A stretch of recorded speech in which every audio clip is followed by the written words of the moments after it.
Assalamualaikum warahmatullahi wabarakatuh. Berjumpa lagi dengan Pak San di channel Sanjaya Kumara Official.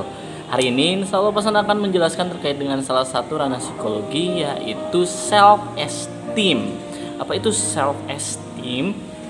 Jadi dalam bahasanya yang diambil dari bahasa Inggris, ini adalah suatu keberhargaan diri.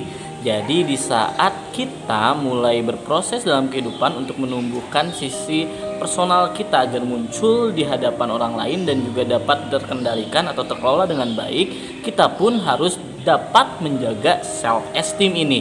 Jadi self esteem terkait dengan bagaimana 6 hal berikut ini dijaga oleh kita.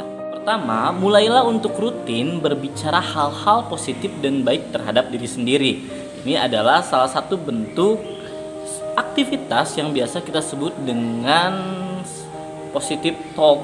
Jadi di sini positive self talk ini berpengaruh sekali terhadap bagaimana keberhargaan diri kita.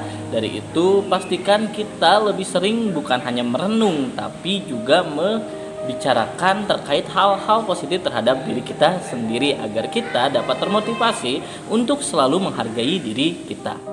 Yang kedua adalah temukan aktivitas-aktivitas yang membuat diri kita merasa bermakna atau hidup kita menjadi bermakna. Di sini terkait dengan bagaimana kita memilih profesi atau memilih kegiatan juga aktivitas keseharian kita. Ini adalah salah satu juga faktor yang mendukung kita untuk dapat mempertahankan self esteem kita. Jadi kebermanfaatan diri kita juga akan berpengaruh terhadap keberhargaan, di mana saat kita merasa bermanfaat dan juga dapat menikmati, memaknai hidup kita, insya Allah kita juga akan memperoleh keberhargaan diri kita. Yang kedua terkait dengan kita harus mulai mengubah segala bentuk pemikiran yang dapat menghambat kita. Salah satu faktor yang dapat menghambat kita adalah kita terlalu termindset terhadap suatu batasan-batasan yang kita pikirkan dan buat sendiri dalam konsep pemikiran kita.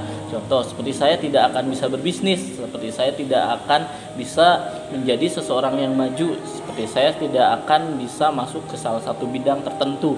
Di sini terkait dengan apa yang kita pikirkan adalah pola penghambatan yang sebenarnya membuat diri kita kehilangan dari keberhargaan diri sendiri. Di sini faktor ini merupakan salah satu bentuk diskriminasi mentalitas diri sendiri. Jadi yang keempat terkait dengan bagaimana kita harus mulai berhenti untuk membandingkan diri kita dengan orang lain.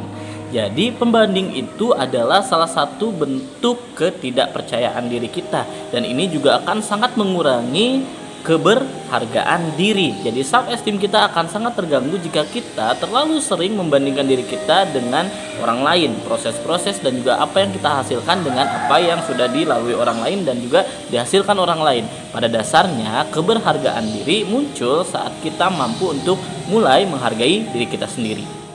Yang kelima, mulai rasakan keberhasilan dan juga kebermanfaatan sekecil apapun yang kita miliki. Jadi saat ini mulailah untuk menilai hal kecil tapi berharga dan juga bermakna dari apa yang diri kita hasilkan. Jadi dalam keseharian kita tidak harus selalu menuntut diri kita melakukan hal-hal yang besar dan juga menghasilkan sesuatu yang sangat besar.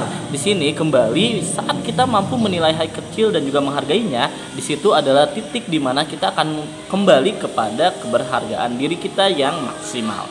Dan yang terakhir adalah jauhkan diri kita dari orang-orang dan lingkungan yang toksik.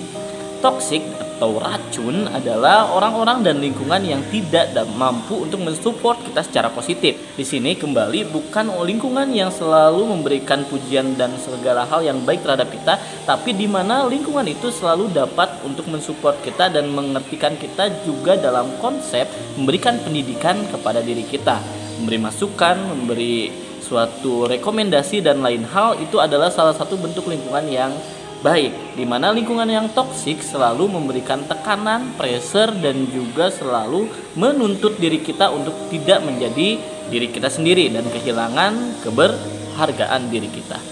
Yang tadi 6 hal yang perlu dilakukan saat kita ingin menjaga self esteem atau keberhargaan diri. Pastikan kita menjadi individu yang mampu menghargai diri kita dan juga tidak kehilangan keberhargaan diri dalam lingkungan sosial kita. Dan juga pastikan bahwa kehidupan kita akan semakin lebih baik ke depannya ketika kita sadar bahwa kita harus menjaga keberhargaan diri kita sendiri. Sekian dari Pasan untuk video kali ini, semoga bermanfaat. Berjumpa lagi di video-video selanjutnya. Tidak lupa Pasan masih menunggu untuk request tema-tema di video selanjutnya, lalu juga diskusi kembali di kolom komentar. Semoga bermanfaat. Wassalamualaikum warahmatullahi wabarakatuh.